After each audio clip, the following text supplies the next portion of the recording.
आज बड़ा पावन दिन है, क्योंकि आज के दिन हमारे देश के जननायक का जन्म हुआ और देश के लिए ना जाने कितने संघर्ष किए और इस धरती को अलविदा कह दिया। तभी इस नायक को लोकनायक की उपाधि मिली। मैं बात कर रहा हूँ लोकनायक जयप्रकाश नारायण जी की। आज डाल्टनगंज में बड़े धूमधाम से 120वीं जन्म दिवस मनाया गया। ये पलामू मैं कहता हूँ वंदन की धरती है, ये चंदन की धरती है, क्योंकि ये यहाँ से देश के न जाने कितने सपूत हंसते हंसते अपने प्राण को स्वतंत्रता के रूप में निछावर कर दिए। वहीं एपी आंदोलन में आज भाग लिए हुए जीवंत लोग मंच पर विराजमान हैं। वहीं बात देश को जब जगाने की थी तो जयप्रकाश जनता दल के राष्ट्रीय अध्यक्ष पंकज सहाय ने एक विचार गोष्ठी का आयोजन किया, जिसमें मतदाताओं को जागरूक करने और पलामू के विकास की बात की गई।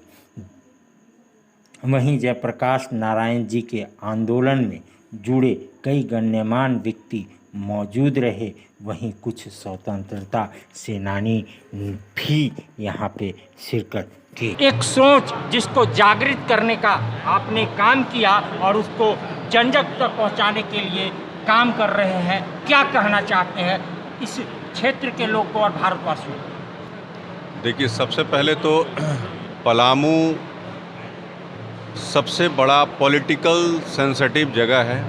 अवेयरनेस यहाँ बहुत है पॉलिटिकली, लेकिन देश में बदलाव जो लाने का सोच था, मेरा यह सोच था कि पलामू को जो अग्रणी श्रेणी में रखा जाए, क्योंकि समाजवाद की जो परिभाषा जो हमने कहा अभी, ये किसी को पता नहीं है। समाजवाद और साम्यवाद को लगभग बराबर समझते हैं, लेकिन ऐसा नहीं है और पलामू को इसके लिए आगे आना पड़ेगा। और जब भी हम बात करते हैं व्यवस्था परिवर्तन, सत्ता परिवर्तन, तो यह तो तब होगा जब व्यवस्था और सत्ता के बारे में समझ हो। न तो मुझे सत्ता के बारे में समझ है, न व्यवस्था के बारे में समझ है। वोटर जो वोट देता है, इन दोनों चीज़ का पता नहीं है उसको। और वो लोकतंत्र अगर बिना जानकारी का अगर इस तरह का हो तो लोकतंत्र भीड़ तंत्र में बदल कर रह जाता है।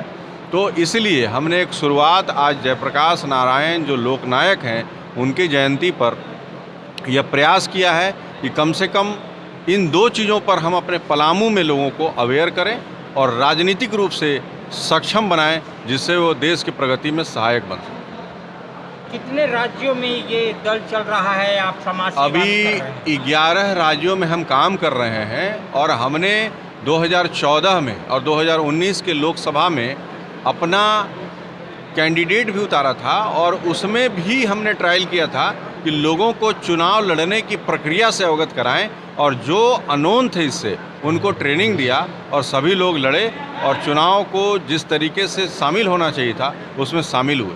तो क्या 2024 में भी हम चुनाव लड़ेंगे? देखिए, 2024 अभी आने वाला है। 2024 आते आते तक अगर परिस्थिति ऐसी बनी तो चुनाव तो हम लड़ेंगे ही। चुनाव लड़ना तो हमारा एक राजनीतिक व्यवस्था में एक प्रक्रिया के तहत आना जरूरी है, क्योंकि ये प्लेटफॉर्म ही पॉलिटिकल है। लेकिन पॉलिटिकल सोशल रिस्पॉन्सिबिलिटी का ज्ञान कैसे होगा, उसके लिए चुनाव में भागीदारी होना भी जरूरी है। तो इसलिए हम लोग चाह रहे हैं कि लोग पढ़ें लिखें इन चीज़ों को और सोशल अवेयर हों और पॉलिटिकल अवेयर हों और चुनाव में सहभागी बनें।